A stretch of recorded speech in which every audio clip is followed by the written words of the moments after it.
Merci Madame la Vice-présidente. Les salles de cinéma sont en détresse.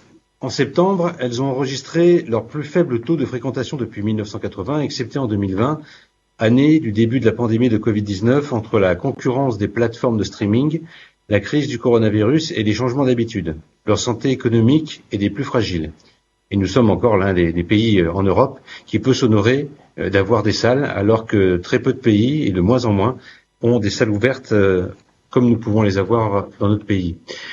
En effet, seulement 105 millions de spectateurs se sont rendus dans les salles de cinéma depuis le début de l'année 2022, un chiffre qui est en baisse de 30% par rapport à l'année 2019.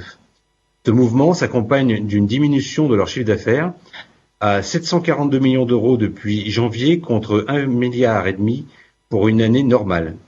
S'il reste 3 mois avant la fin de l'année pour investir cette tendance, l'objectif de fréquentation est encore loin d'être atteint.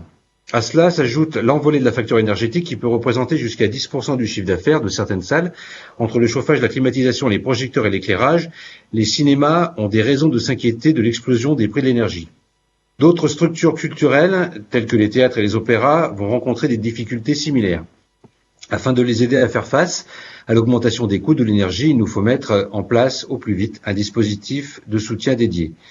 C'est pourquoi nous vous proposons d'ajouter un point 1.4 rédigé comme suit, de soutenir financièrement les structures culturelles, en particulier les cinémas, face à l'augmentation des prix de l'énergie. Je vous remercie. Merci Monsieur Gémani.